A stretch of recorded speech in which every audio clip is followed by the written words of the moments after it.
there's really just four business models that a lot of these things kind of ladder into. Each one I've labeled as like a product business, a content business, an arbitrage business, or a service business. And if you can really understand those four, then you understand I'm not here to squash your dreams. I'm just here to help you see that there's people preying on your dreams.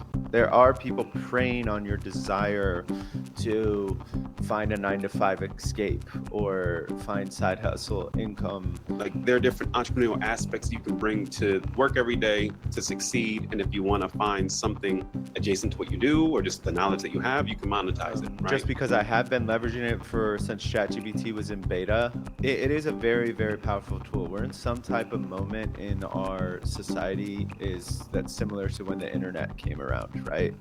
And a lot of people had these doom and gloom things about the internet changing jobs and losing jobs. And this actually happens throughout history over and over again. Welcome to another episode of Everything Entrepreneurship, the podcast, the place for ambitious employees, working professionals, those climbing up the corporate ladder, and my working entrepreneurs as well. As you can hear in the background, I have some yard work going on, and I'm going to do my best to overcome adversity, as I always advise you guys. I have the pleasure, and I apologize again. I'll see if I can down the audio and post for you guys. But I have the pleasure of having Ryan from Side Hustle Reviews here, and I wanted to bring him on because after consuming his content, it really resonated with what I'm trying to convey to you guys, which is there are strategic ways that you can make that second form of income. Some people don't necessarily want to do a whole business, start a LLC, all that other stuff. Sometimes it just takes a basic side hustle. So without further ado, I'd like to introduce Ryan to the podcast. Hey, Ryan. Hey, thanks for having me, Kyle. Hello, everyone. And yes, the chainsaw in the background, easy to overcome. Easy to overcome. Exactly. I guess it's just it'll be a fun story, but I guess I won't do much talking as this is an interview. I will actually with the microphone there, you don't hear it as much. So yeah, just so you know. Okay, that's good because they're doing a lot of work right now. But would you mind introducing yourself to the audience and letting them know a little bit about yourself, what you do, and who you are? Yeah. So I'm Ryan, Side Hustle Review on TikTok, Instagram, YouTube. I have around 700,000 followers across those three platforms, maybe a little bit more. Yeah, I cover side hustles and how to make money online. For a gamut of things. Started about 2.5 years ago. And yeah, that's me. And I have a full-time job, dad with 2 kids, all that stuff. That's pretty cool. And what I always like is the origin story. As I've become to make content, I've realized that I have to have a where did this come from? Why'd you start kind of thing. When it comes to you specifically, what was the turning point or the tipping point that said, you know what, I'm not just going to take this information for myself and find strategic ways to make extra money, but I also want to find a way to make content to help other people as well? I think so. What happened was it was like 2022.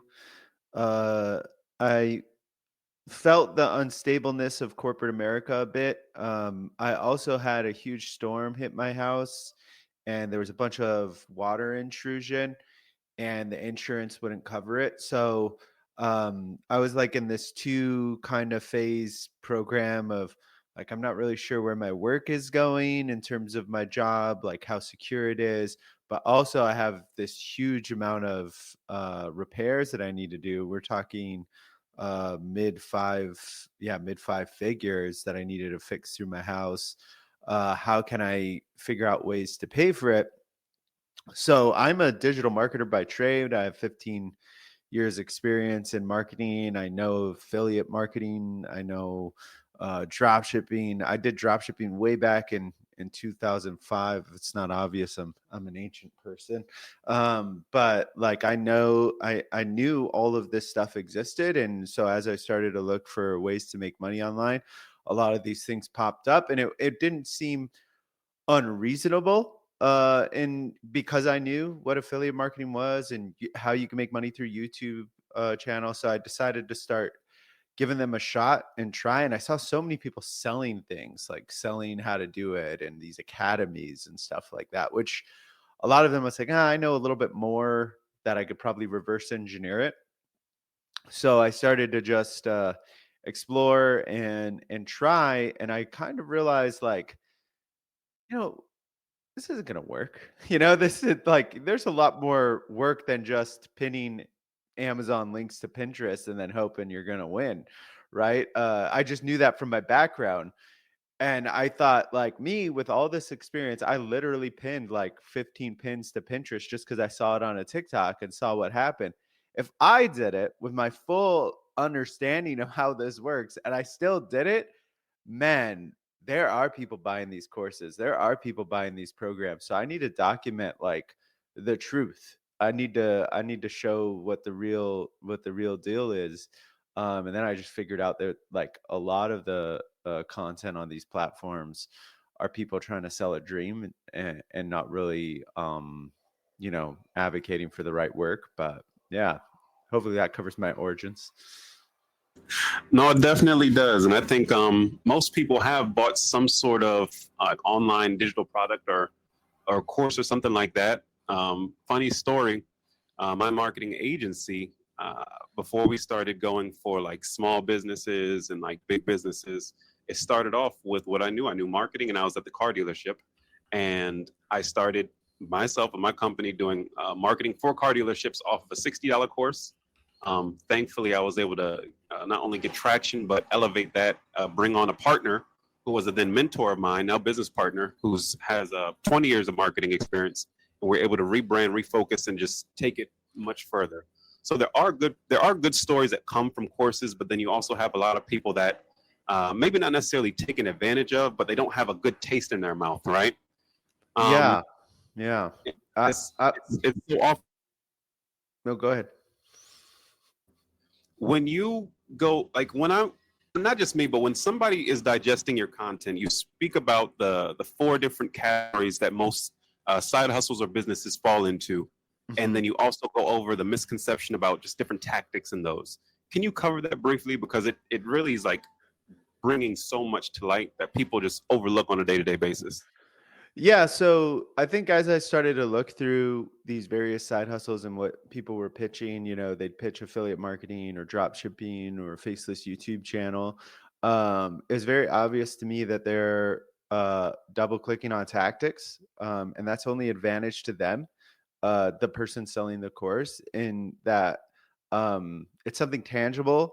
And then I did start buying some of these courses and realized like, um, they make you feel like you did a lot when you really didn't do anything. So you put up a drop shipping store and everything like that, and you've accomplished. You have a website to show your friends and family that this thing is up and running. Do you have a marketing strategy? How are you going to drive like people to buy anything? No, but you spent your $3,000 on the course and you've got your website to show for it. So it's kind of like I needed to really peel back and use my experience and showing kind of what's out there, and how can I make it digestible for anybody to understand. So then I went into, there's really just four business models that a lot of these things kind of ladder into. um, each one I've labeled as like a product business, a content business, an arbitrage business, or a service business. And if you can really understand those four, then you understand where dropshipping fits in, right? Dropshipping could be an arbitrage business or it could be a product business. But once you understand the business model behind it, you could see the bigger picture. So before I up and put this drop shipping store, I need to understand my product business, which is relying on what? Relying on customers coming to buy my product, marketing to you start to see all the bigger pieces that you're going to need to get it working.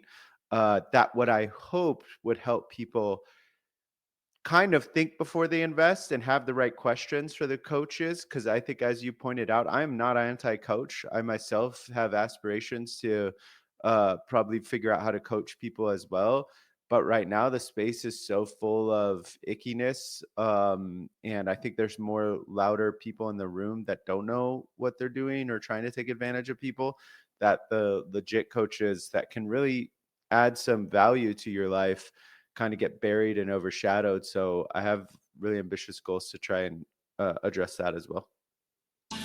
You definitely are, even in just the content that you're making. You're showing up consistently. You're showing a lens of what people can really look at, and I think even a trend amongst the fast moving posts on Instagram or TikTok or just social media in general to try and move somebody into purchasing without maybe not necessarily due diligence, Hmm. um, but you're also allowing some clarity.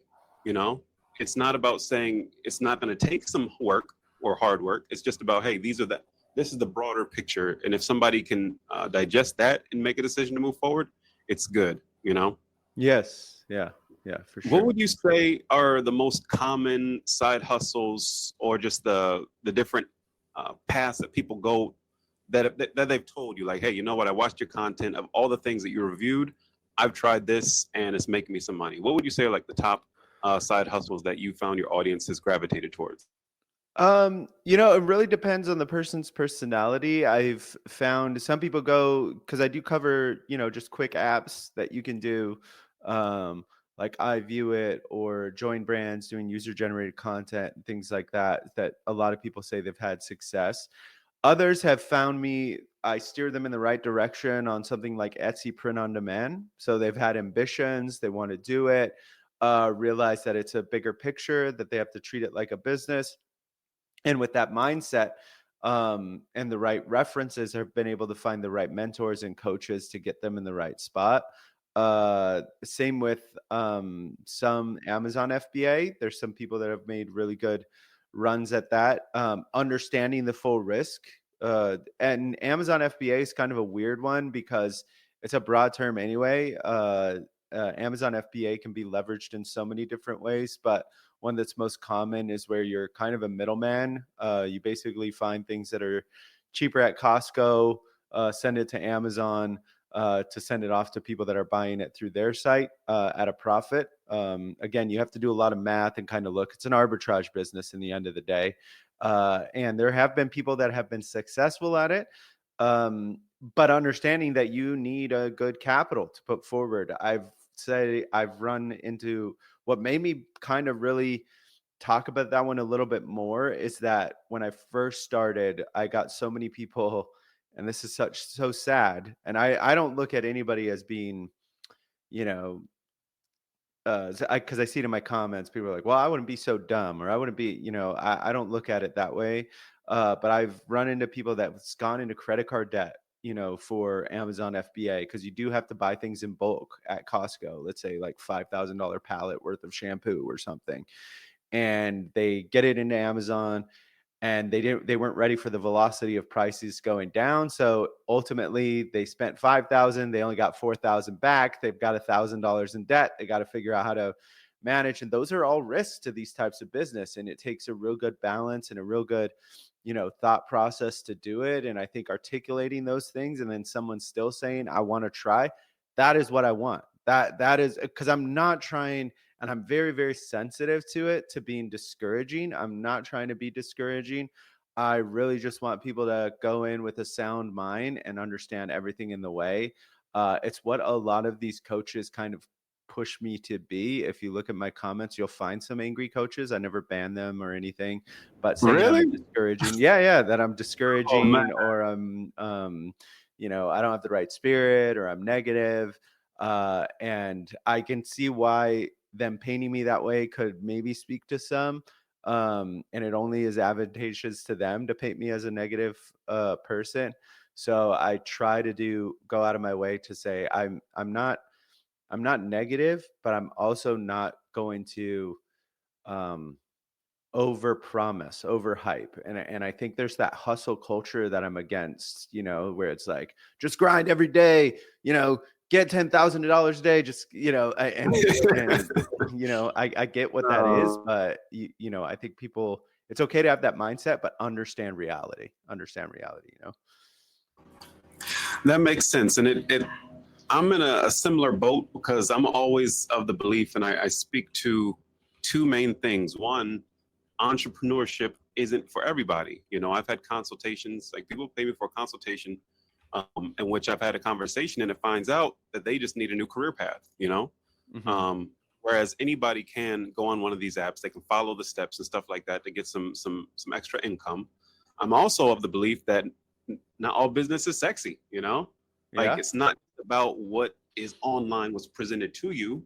And right now I'm developing a workshop for a real estate broker up in North Jersey where I can actually speak to his employees and let them know you can be more entrepreneurial without trying to quit your job. You know, Mhm. like though they are already entrepreneurial in spirit as real estate agents, like there are different entrepreneurial aspects you can bring to work every day to succeed. And if you want to find something adjacent to what you do or just the knowledge that you have, you can monetize it, right? But not Yeah. everything is sexy. Some of my biggest days, I'm literally just at the computer, just typing, sending emails, checking with different team members, stuff like that. It's not about all about what's flaunted, but I think as not just the coaches, but the advertising is getting more not just direct, but it's literally saying, hey, if these are your pain points and if you make over this certain threshold of money, come sign up. And I think it can be very predatory in some instances, you know? Yeah, I think I called that. I think in one of my pins on Instagram, I say, I'm not here to squash your dreams. I'm just here to protect you from, or even protects a little too uh, more godly. I'm not a protector of anything, but more to help you see that there's people preying on your dreams. There are people preying on your desire to find a 9 to 5 escape or find side hustle income. And when you go into the program, it's all a selfish program for themselves and not to help you. And one thing I get in my comments a lot, which I'm always so surprised, is, if anybody was successful at this, they wouldn't teach anybody, right? They wouldn't teach anybody. And I always argue back, like, that's not true. A sound business person is always looking for a way to diversify income. Yeah, capitalize. Yeah. Yeah, yeah. I see Etsy coaches for sure making $200,000 a year on Etsy and willing to show other people to get another 60, 70K revenue stream into their bottom line. Like, that's totally possible. And in their point of view and their expertise, there can never be enough competition. It's a marketplace. Like, it's just like as I joke about, if you go into an oversaturated, then there would never be a new burger stand ever in your life. Like, never new taco stand in your life, because there's millions of taco stands. It's oversaturated. Yet people open and successfully run burger and taco stands every day. Is it easy? No. Is it simple? Absolutely. You grill some burgers, put some bread, you got it. And it's really understanding that difference between simplicity and something easy, and how you're going to position yourself and position the business that you're in. But oversaturation, I think, can be a mental blocker for many, but it's nuanced. It's nuanced. It definitely is. And sometimes I always relate it back to advising people to find what's best for them in their context, you know? And Hmm. my content I always speak to, we're real people, real lives. Not everybody can just commit every single day. Like there might be that 3% or 5% that can just hear something and just follow it, regardless of the little voice in the back of their head saying, I don't know if we could do this or whatever it might be.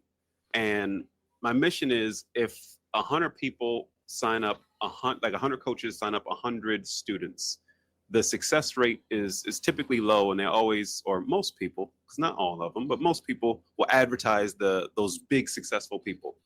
If I can allow, or if I can give the proper lay the proper foundation as to an efficient way to get into entrepreneurship to make those numbers higher. If somebody was to go into any type of business venture, side hustle, like not just mindset, but how do you actually use your free time? If as soon as you get off work, there's an emergency, your kid's sick, you had a bad conversation, now you don't feel in the mood, you know?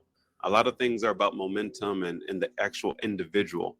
Um, and that's why I really appreciate this conversation too, because many people can understand it doesn't have to be perfect. You Hmm. know, I can take a moment to find what's for me. um, as you said, the person that went into debt, that happens so often. And I tell people sometimes you don't just need money for it to work, you need money in case it fails as well.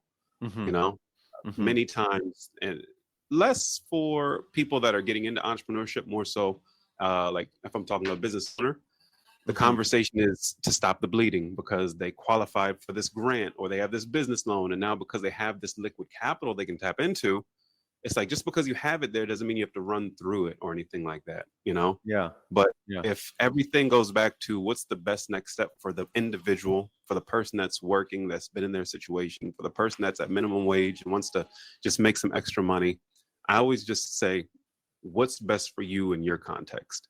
Because like myself, I've tried plenty of different business models and I've made money from them in the first, second attempt. Some have never panned out. Hmm. Some I still wish I had the money back, you know? And some are easier for me and my personality type than others. And sometimes I don't want to necessarily overcomplicate it because that loses people sometimes. It's like I got to take into consideration all these different things, but it's like, no, like just understand, you know, your capability and you know that you're doing this for a reason. So use that as your motivation to figure out what it is. Um, has AI and the emergence of AI made it easier, in your opinion, for people to really like transition into these side hustles? Is it an additive? Is it helpful? What are your thoughts on AI and how you can use it or how other people can use it in a side hustle? Yeah, I think about that a lot. Just because I have been leveraging it for since ChatGPT was in beta. I took to it like a fish, and saw really its Nice, very potential. smart of you. Yeah. And I'd say like it's really hard for people to unpack uh, in that it is a very, very powerful tool. We're in some type of moment in our society is that's similar to when the internet came around, right? And a lot of people had these doom and gloom things about the internet changing jobs and losing jobs. And this actually happens throughout history over and over again. The typewriter was also going to take jobs. It Yep. did, in fact, just like the car did, just like every technology advance beforehand. So it's a bit murky, I think, for anybody to kind of say where this is all going. But I could tell you in my context, when I first saw it, and I was doing side hustle review, I started to see some of the advantages. And then because I have such a strong background in digital marketing and things, I started to think about what are things I typically would hire a person to do or an agency Yeah. to do that this could do. And one of them was like my descriptions. So when I first started with side hustle review, I put no description. I just threw some hashtags in there and called it a day. Then started to realize that the content on TikTok and Instagram will probably be kind of picked up by Google eventually, and so my descriptions are going to need to be more robust. I just give it to AI. I just tell ChatGPT, "Here's the gist of my video. Make a SEO optimized thing about it." You can go read them; they're totally AI generated. I think they're still me in my spirit because I've tuned it so much that I've come to a place where I don't question any of the facts. It knows exactly what I'm talking about. Where like it's an extension of me. But you could see, the M dashes, a little bit Those M dashes. Oh yeah, my yeah. goodness. You could Not see, just yours, but when I see M dash, I'm just like, yeah. I don't over criticize the descriptions because I don't think a lot of people read them. And those that do are doing it for the other. Where if I'm going to do a LinkedIn post, I highly curate that. I still leverage AI, but yes, I get rid of the M dashes and I change the writing style, not to cloak AI. I'm not trying to cloak it at all. I'm trying to get my message across. And I know right now it's like if AI all sounds the same, it will be it'll go lost in the noise. And I take that from again my background in marketing. I had a professor that say the only way you get breakthrough is if you come off different. And what AI is, it just blends in. It just starts to blend. You'll never get different unless the operator comes in. So as an entrepreneur, you have to understand that. Like, how do I more leverage than AI? You're not having AI do the thing for you. You're leveraging it for something. AI is not coming up with my topics. It's not coming up with what I cover. It's not, testing the side hustles for me, but I leverage it SEO skills that I had back in the day, but I don't have time to like do it now that it does it enough, good enough. So I think in the dawn of AI, you really have to figure out where to leverage it and how to flex it, and do not shy away from it at all because it will be part of our lives whether you like it or not. I couldn't have said that better than myself. It's so true. And the only thing I would add on that is to let people know it's saving you a lot of time. So just remember what else you can do with that time. You know, Mhm. if it used to Mhm. take an hour to curate something for a post and you're able to do it within like 15 minutes, that doesn't mean a person has to use 45 minutes of just working hard, but now you have some freed up time, you know? Yeah. Um, Being in the different large language models every day for the last year now, you can see that you can see its limitations sometimes, you know. And I'm working on an AI video. I want to do it proper, but I'm really going to be touching on those different things because now we've gotten asked to like prompt engineer and stuff like that. Like it's getting very deep, and we're still at the surface of AI to some extent. Um, but Yeah, that's I that's would pretty, one thing I talk a lot about is user generated content. For those that don't know what it is, it's basically, you make product videos and you sell them to brands. Let's say I pick up these microphones and I talk about how great they are, show the sound or whatever. Always in my comments, I get AI is going to kill this. AI is going to kill this.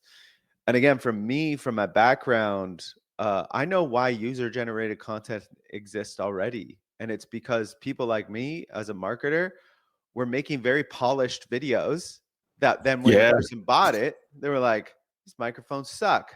I don't like them. So then they started scouring the internet for actual hmm users to see like, are those yeah, microphones as good as the marketer? So you're losing the point or the principle of why UGC even exists. So if you're saying, yeah, "Oh, AI is going to eat this," you're not understanding the whole plot. You're just automatically saying AI is going to eat.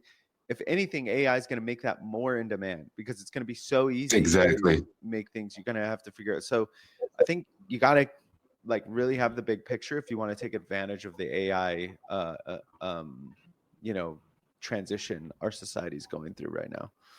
Yeah. Did you get a chance to watch or catch Google Marketing Live? What was it like last month? Yeah, yeah, They with the all the video, yeah, capabilities and stuff, which they oh my goodness. is amazing. Everything that they're doing, Yeah, especially people like not solely a product, but especially people with products, they're like, oh, if you don't lean into AI now and yeah, just understand the benefit of it, like what's yes, coming is crazy, you know. yeah, yeah. But what would you say? Where can everybody reach you? Is there anything that you want to plug or promote? Um, I feel that you are a great resource. You make consistent content, and you're truly trying to help people. Where can they get in contact with you, follow you, or reach out to get some more help? Yeah, so I would say right now, follow me on Instagram or TikTok, YouTube. It's a side hustle review. You should find me. I hopefully you'll tag me in the description. I think right Definitely. now, most of my profile is a resource. I have some name your price digital products. You can even put $0. Uh, the legend that goes through the four different business models kind of describe. I tried my best to say um, based on personality traits and things you Mhm. may gravitate towards, what you may be good at. For instance, I find anybody that's good at arbitrage are kind of like those competitive nature video game players too, like chasing stats, really good at Really? like loves to hunt for bargains. Like if you're a bargain hunter, like arbitrage could be something for you. So I outline some of that stuff in my legend, and same with like a content business. If you're somebody with a can articulate yourself on camera and stuff like that, which is kind of where I've fallen into a little bit. And I never picked that up about myself, but it just kind of naturally happened. So I would say the legend is a great place. And then over time, I am going to start a school community. I do have one in beta right now. I'm going to put more time and effort where you can start to learn just more of the types of business models. I want to hear what people are exploring, talk them through it, see what they need to, get ready to kind of explore that kind of stuff.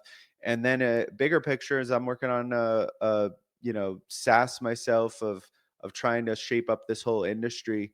to a degree, and I'm gonna have a Patreon where people can see the behind the scenes of me creating what I would say is a transformative website, transformative company, actually, that would change the online learning space, I think, for the better, bringing what you opened this whole conversation with, Kyle, which is clarity, and transparency.